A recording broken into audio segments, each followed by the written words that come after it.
Hello, everyone. My name is Sean Winters, and I'm a Partner Solutions Engineer here at Miro. Today, I'm just going to be doing a quick demo of an app that integrates with OpenAI. If you haven't heard of OpenAI, it's basically the service that powers ChatGPT. So you've probably seen a lot of chatter about ChatGPT on social media and things like that. So it integrates with the text completion of OpenAI, and it also integrates with the image completion of OpenAI, so where you can put in prompts and then what they call DALL-E will generate an image based on that prompt.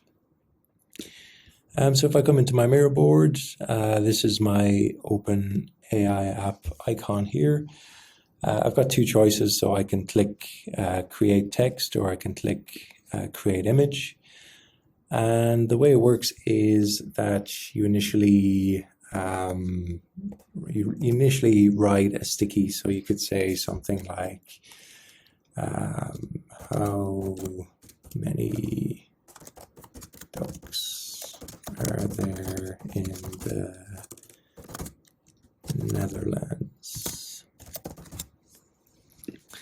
And then what you can do is when you've your app open, you click on a sticky, the generate button will light up. And when you click generate, what it'll do is it'll make a call out to OpenAI.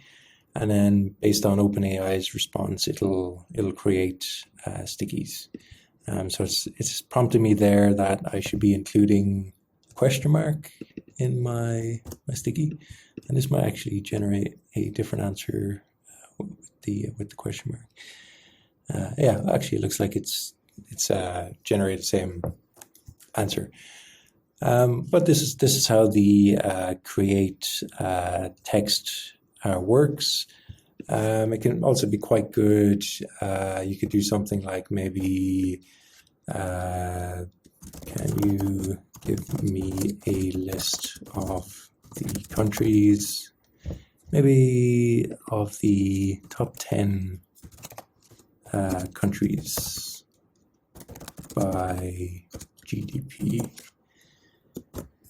And if we use the app again on this, what we should see is it'll generate a list of sticky notes this time. So we can see this is the top 10 countries by GDP.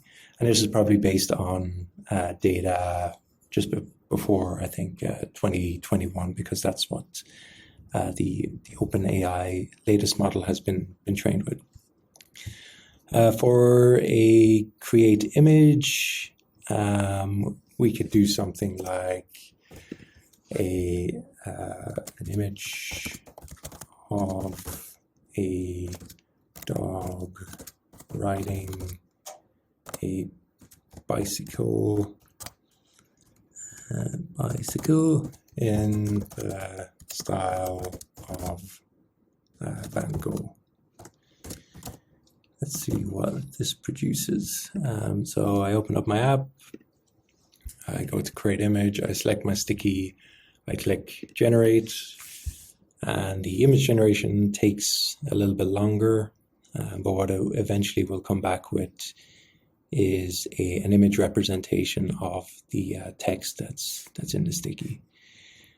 So here we can see an image of a dog riding a bicycle in the style of Van Gogh. And you could generate it a few times. So the DALL-E image generation, it's not going to generate the same image from the same text prompt every time. So you could actually generate a couple of different images until you find one that you like. This one is actually looking better. The dog's position riding the bicycle looks to be a little bit more sane. So we wait for the last one. But yeah, we've 3 images now of dogs riding bicycles in the style of Van Gogh. Yeah, so that's the demo. Well, Anthony, from the developer relations team, I have a couple of questions. Can you tell us a bit more about how technically you build it? What are the different components? Do you use some APIs they provide? How did you connect that with the Miro Web SDK, REST API, and so on? Yeah. So as integrations go, it was actually very easy. So OpenAI, they provide an SDK. So I think if we go into some of the documentation. So they provide an SDK for Node. So that's pretty much what I used. So I think we can see this here.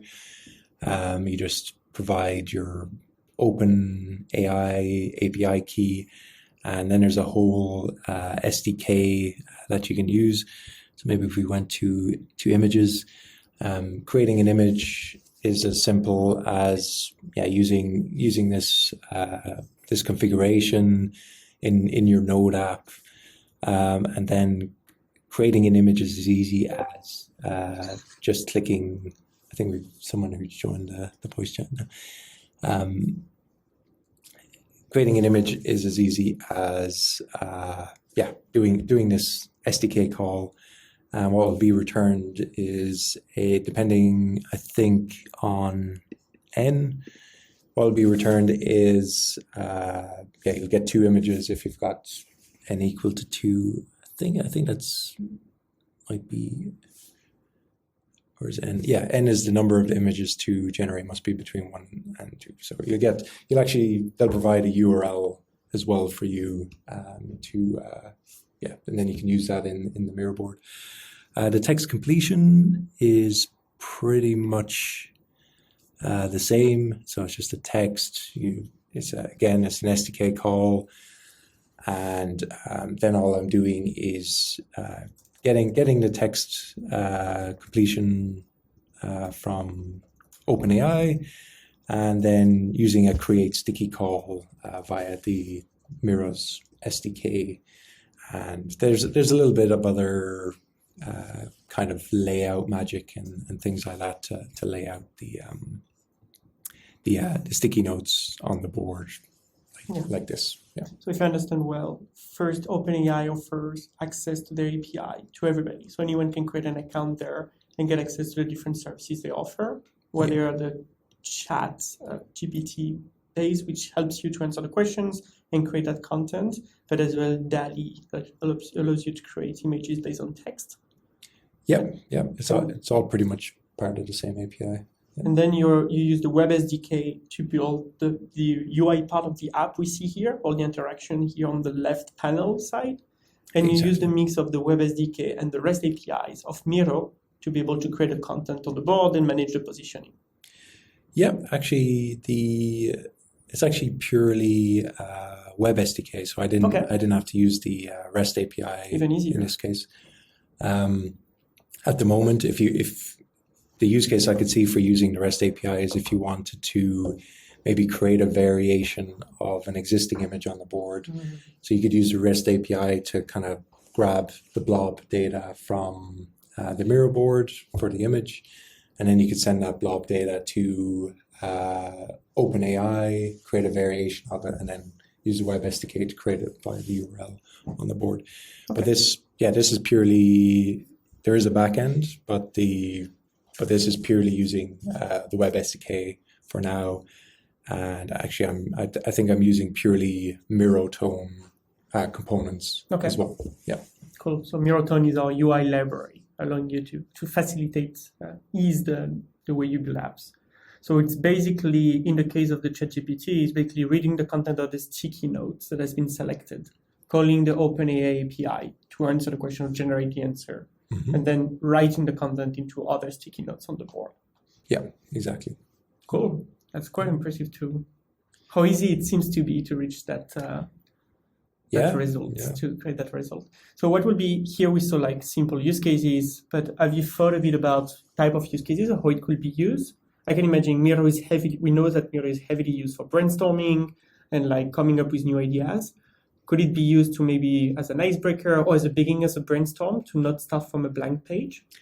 I think that would be a really good use for it. So as you know, if you're a Miro user, you create a new Miro board, you've got nothing, and everything has to be, you know, generated by you or the people who are collaborating on the Miro board.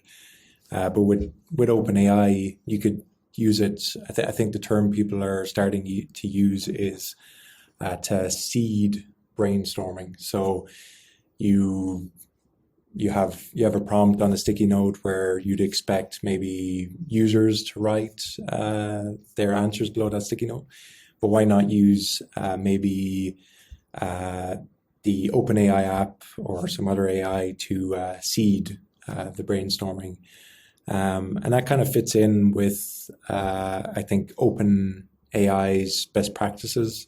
So one of OpenAI's best practices is, they call it HIL, and that stands for human in loop. And what they say is that a human should be vetting the output of what's produced by the AI. As you can see, the output is good, but it would still need to be vetted by a human in the loop. But maybe it could just be used to inspire humans as well, based on what's back. So you're not starting from a blank page. And as we can see as well, yeah, it's for factual information. It's probably mostly accurate, but again, you need that human in the loop just to confirm things and things like that. Yeah. Can it be used to maybe do some sentiment analysis of content on the board, or maybe summarize when there's a lot of content? Can it be used like this as well? So not only generating content, but maybe helping to understand some of the content or summarizing it? Yeah. So this app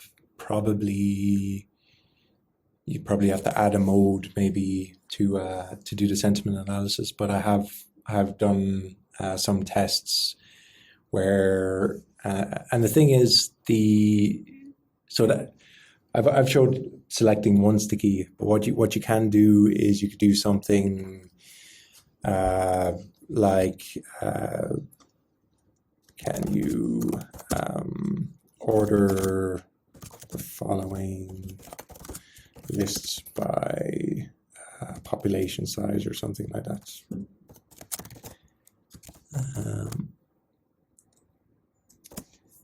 Let's see if this works. So you can select more than one sticky note, and then if you were to click generate, so we might be running out a bit of space here.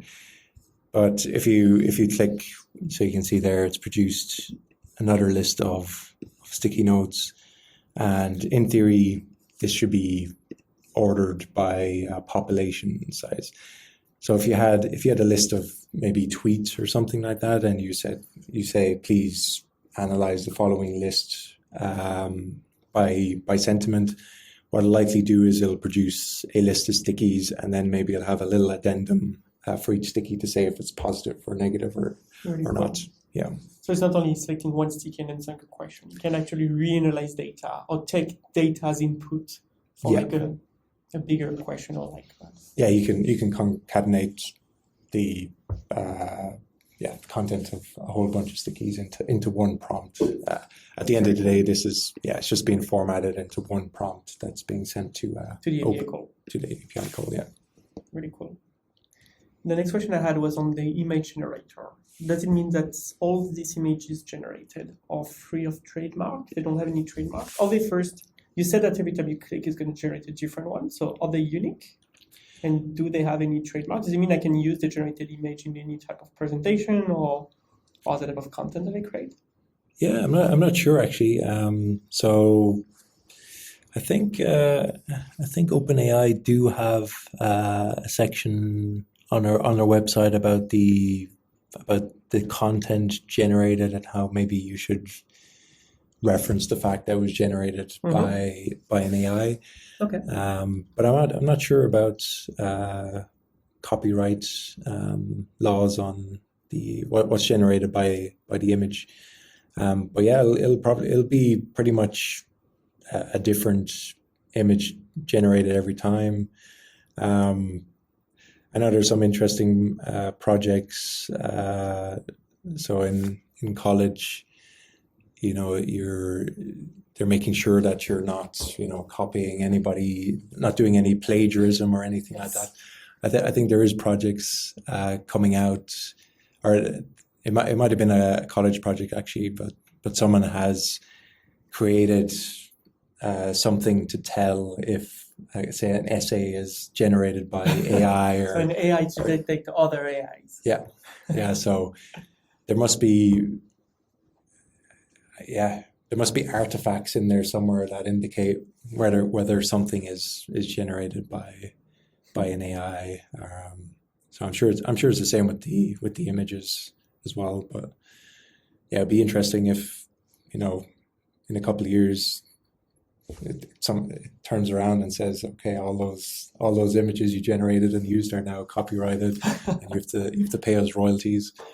But I'm not sure if that's been figured out yet. Yeah. Cool. Well, thank you very much for taking the time to show it to us. I'm sure there are a lot of other use cases that it could be used to, but the part that I'm the most impressed about is how simple it seems to be. The fact that their technology is open to anybody, that they even provide a client library, and that on the Miro side is as simple as building a quick UI app, reading or creating simple content, and just connecting both services and getting these results so fast. It's really cool. Yeah, there's nothing complex about the app. It was pretty much the first version of it was built in just a few hours. The layout and stuff and getting everything into the right place might have taken a bit longer, but the fundamental function was only a couple of hours work. It was very easy. Cool. Thank you very much, and hope it's going to be useful and inspiring for other developers in our ecosystem to come up with new apps and new ideas, like making Miro smarter and helping users in their use cases. Great. Thank you. Thanks for having me.